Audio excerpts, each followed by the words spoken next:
Hello, good morning everyone. Hope everyone is doing well. तो आज की इस वीडियो में हम बात करेंगे फेड इंटरेस्ट रेट के बारे में, और हम एनबीएफसीज और बैंक्स को समझने की कोशिश करेंगे, क्योंकि आप देखोगे रेट कट का सबसे बड़ा बेनिफिशियरी बैंक्स और एनबीएफसीज होते हैं। और वो कैसे होते हैं वो इस वीडियो में समझते हैं। और हम बात करेंगे बहुत ही इंटरेस्टिंग स्टॉक के बारे में जिसका नाम है श्रीराम फाइनेंस। ठीक है, तो आपने देखा होगा कल लास्ट वीक में फेड के जो चेयरमैन हैं जेरेमी पॉवेल ने, तो उन्होंने 50 बेसिस पॉइंट की रेट में कटौती कर दी। जैसे मैंने अपने पहले वीडियो में बताया था आपको टेस्ला में कि फेड इंटरेस्ट रेट कट करने वाली है, और सबसे बड़ा बेनिफिशियरी बैंक्स, एनबीएफसीज और ये जो ऑटो कंपनीज होती है तो उनको होगा। तो फेड ने कहा है कि जैसे भी उनका इन्फ्लेशन अभी 2% की तरफ जा रहा है, so they don't see any reason why they don't cut the rates. और यूएस का इलेक्शन भी है, तो वहाँ आप देखोगे 50% जनता जो है स्टॉक मार्केट में रहती है, और इन्फ्लेशन की मार तो उनको ज़्यादा होती है, और एजुकेशन वहाँ पर बहुत ज़्यादा है, इसीलिए वो इलेक्शन के ऊपर भी इम्पैक्ट होता है और इन्फ्लेशन भी कम हो रहा है। इन दोनों जैसे कि वजहों से उन्होंने अपने रेट में कटौती कर दी है। उन्होंने रेट में कटौती कर दी और उन्होंने ये भी बोला है कि नेक्स्ट ईयर वो कुछ मुझे लगता है कि 100 बेसिस पॉइंट कट करेंगे, और इस साल अभी का 50 और इस साल के एंड तक 50, तो टोटल 100 और नेक्स्ट ईयर का 100। तो वो आई थिंक 2% रेट कम करने की बात वो कर रहे हैं। अभी का जो इंटरेस्ट रेट वहाँ पर चल रहा है वो 4.75 के है, तो I think they wanted to come down to 3.5। So इससे क्या होगा, आपको समझना पड़ेगा कि जैसे ही इंटरेस्ट रेट कट होंगे तो आपको क्या होगा कि आप एज अ कंज्यूमर, इफ़ से फॉर एग्जांपल आप हो, मैं हूँ, जैसे ही इंटरेस्ट रेट कट हो जाएंगे आप बहुत ज़्यादा गाड़ियाँ लोगे, आप होम लोन लोगे, क्योंकि इंटरेस्ट रेट कट हुआ है इसीलिए।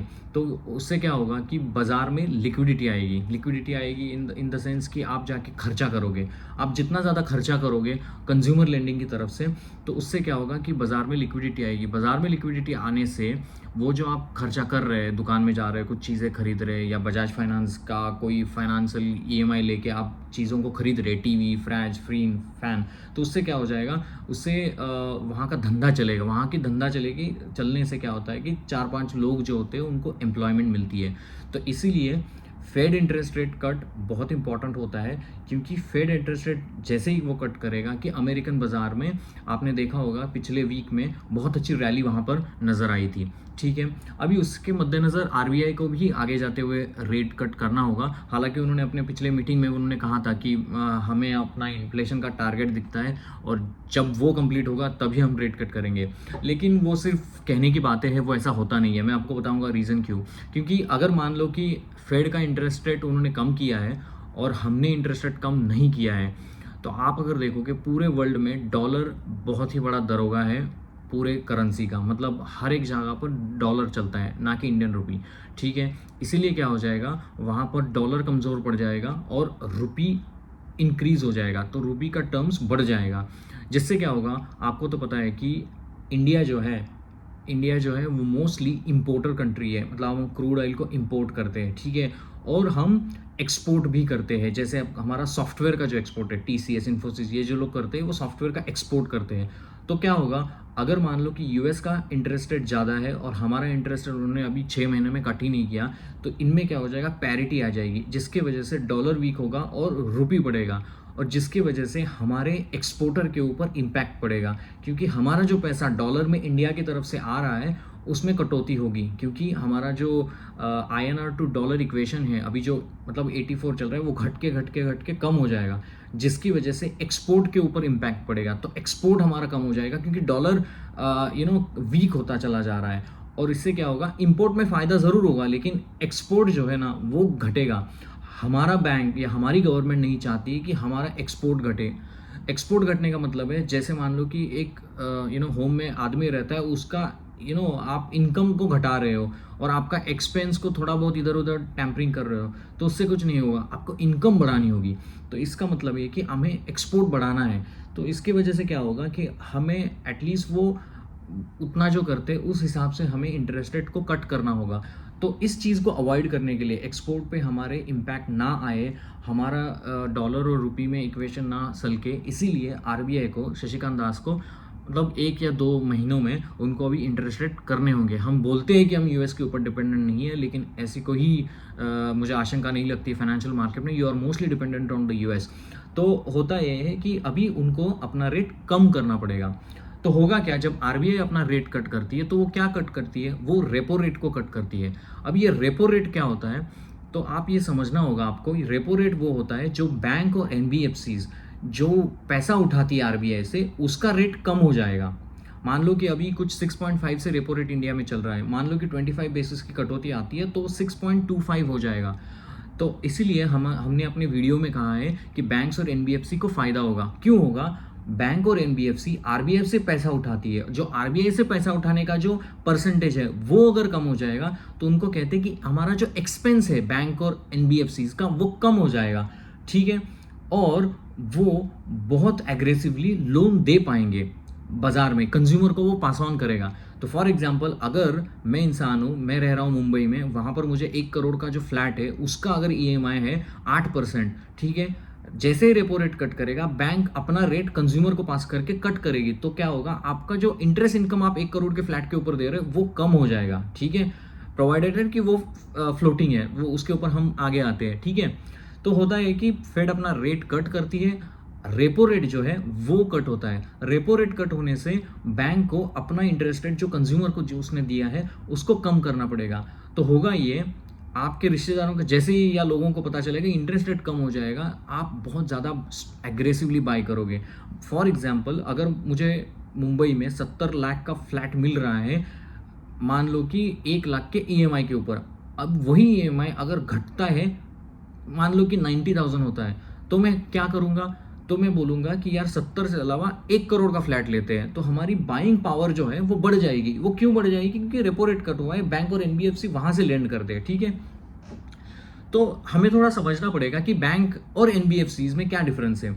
एनबीएफसी मतलब नॉन बैंकिंग फाइनेंशियल कंपनीज, जैसे बजाज फाइनेंस हुआ, श्रीराम फाइनेंस हुआ, एसबीएफसी, मुथूट फाइनेंस। तो ये सारे जो लोग हैं वो एनबीएफसीज में आते हैं। एनबीएफसीज का काम क्या है, बैंक से पैसा उठाना और स्मॉल और मीडियम साइज के जो हमारे बिजनेसेस हैं उनको लोन देना, या माइक्रो फाइनेंस इंडस्ट्रीज है, मतलब गांव में देखा होगा बचत गट होते हैं जहाँ पर लोग, गांव की जो लेडीज़ है थोड़ा पैसा जुट के वहाँ पर सिलाई मशीन लेती है या थोड़ा बहुत जो काम करती है, उनको लेंडिंग कौन देता है, वो माइक्रो फाइनेंस कंपनीज लेती है। वो माइक्रो फाइनेंस कंपनी भी एनबीएफसीज में आती है, ठीक है। तो एनबीएफसीज का काम है छोटे टिकट साइज के लोन कंज्यूमर को पास ऑन करना, ठीक है। स्मॉल टिकट साइज, या बजाज फाइनेंस जैसी कंपनी है जो बड़े भी करती है, लेकिन उनका जो दायरा होता है, जो एवरेज होता है, वो टिकट साइज कम होता है। कंपैरेटिवली बैंक क्या करती है, बैंक का जो काम है वो बहुत बड़े कॉरपोरेशन को, मान लो कि किसी डेवलपर को लोन दिया है, किसी बिल्डर वाले को लोन दिया है, वो लोन देगी, महाराष्ट्र गवर्नमेंट को लोन देगी। चलो आपका एक डैम प्रोजेक्ट आ रहा है, उसके लिए फाइनेंस करेगी, कौन करेगी, एसबीआई करेगी, आईसीआईसीआई करेगी, एक्सिस करेगी, एचडीएफसी करेगी, ठीक है। तो उनका ये काम रहता है। तो बैंक्स में और एक चीज़ डिफरेंस होती है कि बैंक में एक कासा रेशो करके होता है। तो ये कासा रेशो क्या होता है, तो कासा रेशो मतलब current and saving account. RBI के रूल के अनुसार बैंक को अपना जो कासा रेशो वो मेंटेन करना होता है। 40-50% का उनको CASA ratio, CASA book maintain करना पड़ता है। इसका मतलब क्या है कि बैंक को डिपॉजिट लेने पड़ते हैं कासा रेशो के अंतर्गत, और उनको जो डिपॉजिट आता है और वो आरबीआई से थोड़ा पैसा उठाती है, इन सब को मिला के वो लेंड करती है। तो वो कैसे लेंड करती है कि बैंक जो है मुझसे टर्म लोन लेगी, 10 साल का टर्म लोन लेगी, फिक्स डिपॉजिट लेगी 8% इंटरेस्ट से, ठीक है। बैंक में पैसा आ गया, बैंक ने अपने पैसे को रखा, आरबीआई से थोड़ा पैसा उठाया, जो मैं रेपो रेट की बात कर रहा था, और उस पैसों से वो लोग जाके, एसबीआई अगर मैं हूँ तो वो लोन जाके आपको ही या आपके कोई भतीजे को ही वो लोन देती है 10% से, 12% से। तो हुआ है क्या, उन्होंने 8% से तो लिया और 10% से आपको हैंड ऑन किया। तो ये जो बीच का जो 2% है उसको बोलते हैं कि interest income. I hope you are getting the point. तो इसको बोलते हैं कि इंटरेस्ट इनकम, मतलब मेरा जो अर्निंग्स है, मैंने किसी से पैसा लिया और मैंने किसी को पैसा दिया, इसका जो अंतर बचता है इससे ही बैंक चलता है, ठीक है। आपको ये अगर वीडियो अच्छा लग रहा है तो प्लीज़ इस चीज़ को लाइक कीजिए, शेयर कीजिए, सब्सक्राइब कीजिए। आई एम श्योर मैं थोड़ा फंडामेंटल की तरफ जा रहा हूँ, फंडामेंटल नॉलेज देने की सोच रहा हूँ, क्योंकि अगर आपको ये समझेगा नहीं तो आप किसी भी स्टॉक में पैसा नहीं बना पाओगे, बिकॉज दिस इज इंपॉर्टेंट। तो बैंक जो है, जैसे मैंने बनाया कि नेट इंटरेस्ट इनकम से पैसा बनाती है, इसका एक मार्जिन भी होता है, नेट इंटरेस्ट निम बोलते हैं उसको, नेट इंटरेस्ट मार्जिन। क्या होता है वो? Interest income minus interest expense divided by total assets. तो पैसे मैंने इंटरेस्ट जो मैंने आपको होम लोन दिया है वहाँ से जो मुझे इंटरेस्ट आता है उसका जो इनकम है माइनस जो इंटरेस्ट का जो एक्सपेंस है, मतलब किसी ने फिक्स डिपॉजिट कर दिया है या मतलब एसबीआई से जो पैसा उठाया उनको पैसा देना है, तो वो सारी चीज़ें माइनस करके जो भी बचता है तो उसको निम बोलते हैं। तो आपने कभी देखा होगा ये सीएनबीसी के ऊपर कोई भी बैंक का अगर रिजल्ट आता है तो वहाँ पर बोलते हैं कि निम इतना घट गया, निम इतना बढ़ गया। तो हाई अगर निम आपका है तो ये इफेक्ट करता है कि how effectively you are lending. Bank का काम ही है लेंडिंग करने का, ठीक है। तो जितना ज़्यादा वो लेंड करेंगे उतना ज़्यादा बैंक में सेल्स आएगा। फॉर एग्जाम्पल मैं एक बात बताता हूँ, हिंदुस्तान यूनिलीवर अगर 10 प्रोडक्ट बेचेगा वहाँ से पैसा आएगा, उससे उसकी सेल होगी। बैंक में ये सेल क्या है? लिवरेज। अगर जितना ज़्यादा आप होम लोन करोगे, जितना ज़्यादा आपका लोन बुक ग्रो होगा, कितने परसेंटेज से ग्रो होगा, उसके हिसाब से आपको कितना पैसा आएगा वो डिपेंड करता है। वो एक सिंपल सी बात है। अगर मान लो कि किसी को मैंने 100 करोड़ का लोन दिया है, उसके ऊपर मुझे इंटरेस्ट आता है, और आगे जाके 2 साल में मैं अगर 1000 करोड़ का लोन देता हूँ, उससे मुझे कुछ इंटरेस्ट आएगा, तो ऑब्वियसली वो सेल हुई, क्योंकि इंटरेस्ट इनकम बढ़ गया, क्योंकि मैंने अपने लोन बुक को बढ़ाया। तो जितना आप लोन बुक बढ़ाओगे उतना आपको इंटरेस्ट का इनकम आएगा, ठीक है। ये मोटा मोटी बात है। दूसरी चीज़ है कि एनबीएफसीज को इस रेट कट से सबसे ज़्यादा फायदा होगा। वो क्यों होगा वो देखते हैं। एनबीएफसी में 90 या 100% के रेशो के हिसाब से लेंडिंग होती है। एनबीएफसीज का काम ही है सिर्फ लेंड करना, उसमें कासा रेशो नहीं होता है। NBFCs are not allowed to take deposit under CASA, I mean current और सेविंग अकाउंट एनबीएफसीज में नहीं होता है। आप कहीं बजाज फाइनेंस में जाके टर्म लोन नहीं करते, आप बजाज फाइनेंस में जाके पैसे नहीं डिपॉजिट करते। बजाज फाइनेंस सिर्फ आपको पैसे देता है और पैसे की रिकवरी करता है, यही उसका काम है। वो डिपॉजिट नहीं लेता है बैंक की तरह, आईसीआईसीआई बैंक की तरह वहाँ पर डिपॉजिट नहीं लेता है वो लोग, ठीक है। तो ये आपको समझना पड़ेगा। अगर मान लो मैं एनबीएफसी हूँ, बजाज फाइनेंस, मेरा बुक जो है वो 90% लेंडिंग के ऊपर है और वहाँ पर इंटरेस्ट रेट कम हुआ है, तो क्या होगा? अगर इंटरेस्ट रेट कम हुआ है तो लोग आएंगे लोन को, भाई मुझे लोन दे दो, लोन दे दो, लोन दे दो। तो उससे क्या होगा? उससे इनका लोन बुक बढ़ेगा। तो जैसे ही मैंने बताया लोन बुक बढ़ेगा तो उनका जो इनकम है, इंटरेस्ट का जो इनकम आता है वहाँ से, वो मुझे बढ़ेगा, और जैसे मुझे इनकम बढ़ेगा वो मुझे आरओई में रिफ्लेक्ट करेगा। और एज ए इन्वेस्टर हमें क्या देखना है? जहां पर मुझे आरओई की ग्रोथ नजर आ रही है और जहां पर मुझे price to book reasonable valuation मिल रहा है, 2 बुक्स प्राइस टू बुक 2 है, 3 है, तो वहां पर अगर मैं पैसे इन्वेस्ट करूं तो मुझे सबसे ज़्यादा फायदा होगा। तो इसीलिए आपने देखा होगा सब सारी जगह पर यह हल्ला है कि एनबीएफसीज और बैंक से फायदा होगा, लेकिन कोई ये नहीं समझ रहा है कि क्यों फायदा होगा। तो एनबीएफसीज को सबसे ज़्यादा फायदा होगा। अभी बैंक के ऊपर आते हैं 2 मिनट। बैंक में ये होता है कि बैंक में 2 प्रकार के लोन लेंड करते हैं वो लोग। एक फिक्स्ड रेट होता है और एक होता है फ्लोटिंग रेट।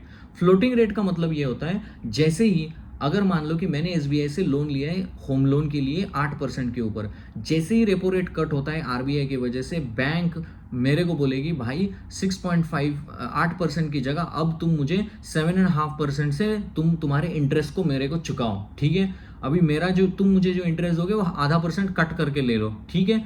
तो ये होता है फ्लोटिंग। अगर मान लो उल्टा होता है, आरबीआई अपना इंटरेस्ट रेट आगे बढ़ाती है, तो वो मेरे को बोलता है भाई अभी 8 का 8.5 हो गया, क्योंकि तुमने जो लोन लिया है वो फ्लोटिंग का लोन लिया है। ये ध्यान में रखना, बहुत सारे लोगों को ये चीज़ पता नहीं है। दूसरा एक होता है कि फिक्स्ड होता है कि मैंने किसी को लोन दिया है, उसको 20 साल के लिए बोला है कि 3% से ही तुम मुझे इंटरेस्ट दोगे, डिपेंडिंग अपॉन, मतलब उसमें आरबीआई कुछ कट करता है, इंक्रीज करता है, आई डोंट केयर। तो मुझे जो इंटरेस्ट का इनकम आएगा वो वैसे ही आएगा, 3%, 4%, 5% से 3% जो डिफाइन हुआ है उसी के हिसाब से आएगा। तो ठीक है।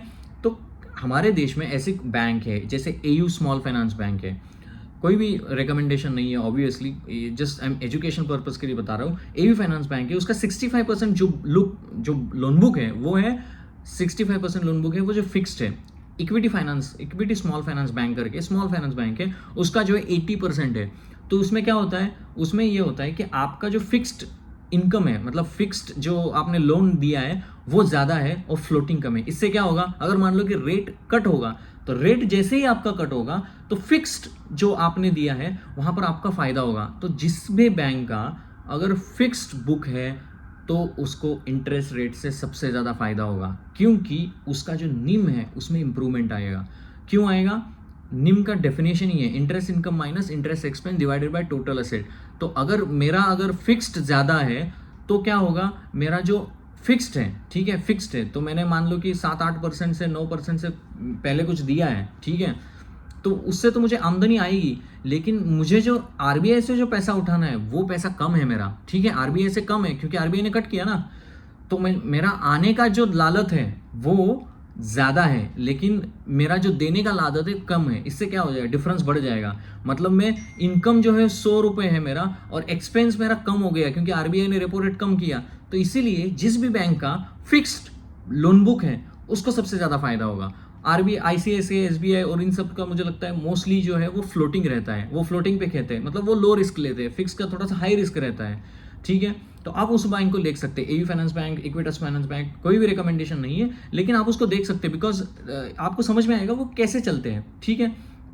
एनबीएफसीज में जैसे वो मैंने बताया कि वो नॉन बैंकिंग फाइनेंशियल कंपनीज है, वो एसएमई को लोन देती है, माइक्रो फाइनेंस का लोन करती है, तो उनका लोन बुक बढ़ेगा और उनको तो सबसे ज़्यादा फायदा है क्योंकि मेरा तो इंटरेस्ट इनकम बढ़ रहा है, क्योंकि मेरा वॉल्यूम बढ़ रहा है, क्योंकि लोन बुक की ग्रोथ होगी, लोग आ रहे हैं लोन लेने के लिए, और वहाँ पर मेरा जो एक्सपेंस है वो भी कम हो रहा है।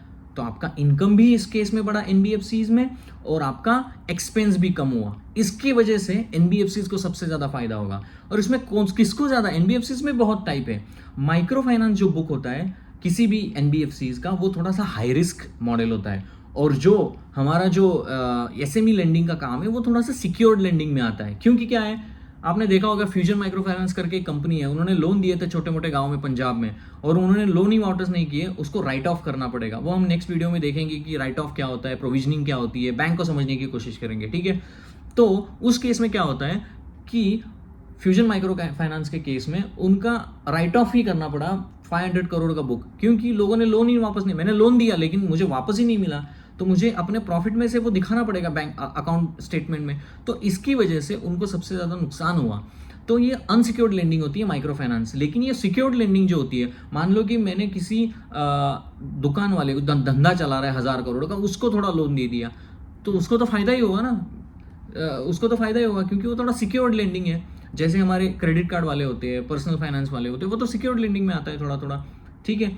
तो एनबीएफसीज में अभी हम देखेंगे श्रीराम फाइनेंस के ऊपर आते हैं, ठीक है। मैं श्रीराम फाइनेंस की बात क्यों किया, क्योंकि श्रीराम फाइनेंस का जो मार्केट कैप है वो 1,32,000 का है, ठीक है। उसका जो पीई रेशियो है वो 17 है, आरओई 15 का कर रहा है, आरओसी ही कुछ 13-14 का कर रहा है, ठीक है। सबसे बड़ी बात है कि उसका जो प्राइस टू बुक जो है वो 2 और 3 के रेंज में है, बहुत रीजनेबल है, ठीक है। हालांकि वो बहुत बढ़ चुका है, मतलब जो इलेक्शन के समय में मार्केट जो गिरा था वहाँ से बहुत अच्छा गिरा है।